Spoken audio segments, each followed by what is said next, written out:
Hello guys, welcome back. So I want to thank the person that clued me into a video. It was somebody else's video on Godspousing. The gods are trying to get me normalized at work.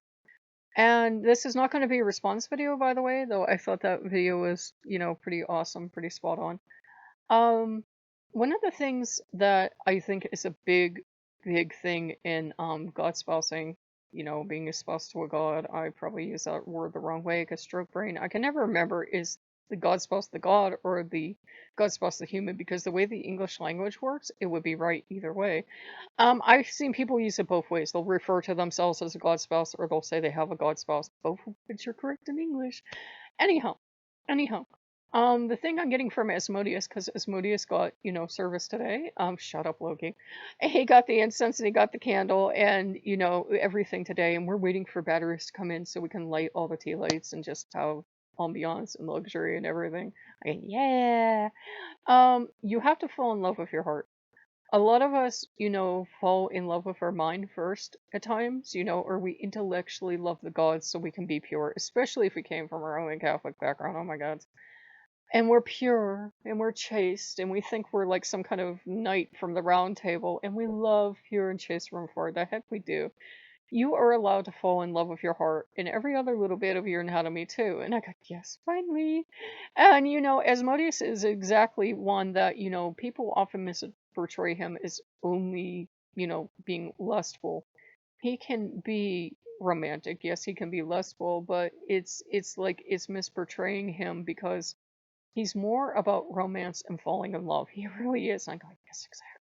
And he's great at that romantic encounter, but and I got yeah, shush. Um Shush. And I got, somebody's helping back there. Anyhow, anyhow. He is gifted. He is gifted. He is very romantic. Sweep you off your feet. All the fantasy stuff people were thinking about. But his main thing is falling in love with your heart. And you can be physically attracted too. That's great. But you have to fall in love with the heart instead of the head. You have to be able to let go. We use our intellect, especially in the West, to protect ourselves from falling in love. We do. We're like, I am going to think about loving you. I'm going to love you in this pure analytical, logical way, and that's going to be love. And then we wonder why it doesn't last because, that's nice and everything. It's nice to love stuff with your mind sometimes, but even with a god of wisdom like Odin, that's not going to cut it. They want your heart too. And I go, yes. And they want your heart. That's what they want. They want you to fall in love with them. Like those cheesy Christian pop songs about Jesus that you're like, I don't understand how I want to fall in love with you. Now I'm confused. Yeah. And I got, yeah, exactly. There I had this Christian album that the whole song was, I want to fall in love with you. I want to fall in love with you. I want to run across the beach into your arms. I want to fall in love with you. And there was no indication. There was never one word of you're the most beautiful girl in the world. It was, I want to fall in love with you. I want to fall at your feet. I want to run across the beach into your arms. I'm like, this is falling in love with Jesus, which, hey, no judgment, but this is like, okay. Uh, it's a lot going on. I'm sure there are people that are in love with Jesus or married to Jesus in that other sense because, there are people that believe he went on to have a wife and children. And, there are people who believe he's ascended master. So you can be married to anyone too. You can be married to an ascended master or angel, a saint, Deva, anyone. You can marry anyone, provided you're both adults and you both consent and you both realize what you're getting into, which you never do until you're married. And then you're both like, wow, I didn't see this coming. Again, yes. It's okay. You marry anyone. You can have multiples. I have a multitude. It's like I just should say I'm married to Legion, and I'm going, yes, that's exactly. I'm like, it by now it's like a Legion. It's like if I were to appear on a battlefield against somebody like in one-on-one combat and say, "Oh, can I have all my divine spouses with me?" There will be like an army behind me, stretching the horizon. It's not that bad, but even if it was, hey, if we all loved each other, great. Great. If you all love each other, great. Don't be ashamed if it's like I talk about having a Rolodex and just spinning that puppy. Don't be ashamed if it's like a huge number. It's fine. It's fine. You might have picked up 3 here, 4 there, 10 there, whatever. It's fine. You're in love. You're in love. You're married. It's just you're going to have some relationships that fit what some people think is acceptable for Godspousing, which is a day-to-day teaching, whatever relationship. And you're going to have some relationships where you definitely are married. You're definitely in love. But if you see each other twice a year, you're both totally fulfilled because that's the relationship. I go, yes. And you're going to have ones that maybe they appear in your dream like once every couple of years, and that's it. And you talk to them in the meantime, but we've realized I have ever so many. I have ever so many, and I'm in love with each and every one of them, angels included. Let's normalize that too. That there are so many, and you can even have outside of that, you can have relationships that are God spousing everything but name only, that are, you love each other, you've known each other for years, you take care of each other's needs. You're married in everything but name only. You just haven't done the ritual. That doesn't mean you have to think of it as a marriage if that freaks you out, but there are saints that I have a close personal relationship with that it's everything except for saying we're married. I mean, because I am worried it would offend that saint, or I don't feel a romantic attraction, or I'm like, even if I did, I wouldn't act upon it.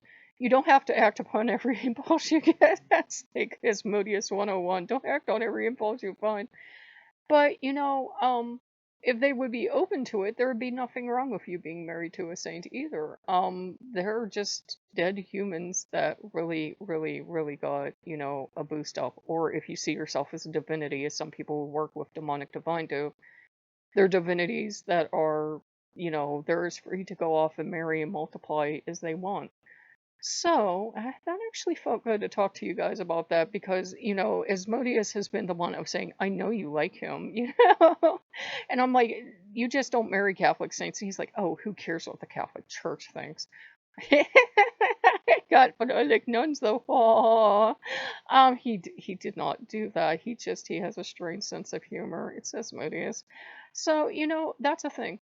So for some of you, it might be a find the love match weekend. You might be, thinking of a saint or an angel or a Buddha or whomever.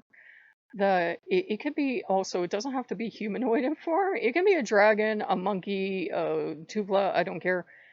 As long as you're in love with each other, as long as you both consent, as long as you both understand what you're getting into, it's fine. So if you're married to a dragon or a spirit form or I don't care if you marry your totems, as long as you're both in love and you're consenting and you are like, you're an adult in whatever capacity a spirit's an adult, right? As long as everything's good, then you're fine to marry anyone. You have my blessing. A UFO? I've heard of a guy that thinks he truly believed he was married to a lady UFO and lady UFO, lady alien. Hey, you do you. I'm hitting the mic. There are people that feel they're married to destinations, and at first people go, oh, well, that's just stupid. I could see being married to a tree or something because, indwelling spirit, but marrying a building, that's just stupid. Well, all buildings have a spirit you can sense, and in a way you are married to them. In a way you don't have to go overboard, but think of it. You take so much loving care and devotion of your living space in a way, and that's a kind of relationship too. You don't have to marry your house. I didn't just say that, but I'm sure the house spirit wouldn't mind, but you don't have to marry your spouse. Yeah, marry your spouse, marry your house or anything, but I'm like, hey, if they feel they're having a relationship, whether it is the actual indwelling spirit of that location or it is just someone else doing that for them because they saw them fall in love with, the Eiffel Tower or something, who really cares? Not my business. The not my business is what it is. People fall in love. I'm sure there have been people over thousands of years who have fallen in love, deeply in love, and just, they never dared call it marriage. And sometimes that's a form of marriage too. It would not be a marriage you'd call a marriage, but, they're in love. They love their beloved. They think of their beloved a lot. They would do whatever they could to protect them. They would, maybe not worship them, but, they would love them anyhow. So, we hope you guys enjoyed that one. If you guys want to, like, comment, subscribe, be appreciated. There is also the Patreon, the memberships, and the tip jar down below. It helps us do things like get candles, pay electric bills, and put food on the table. So if you guys like what you see, like, comment, subscribe, and we will see you guys later. Bye-bye.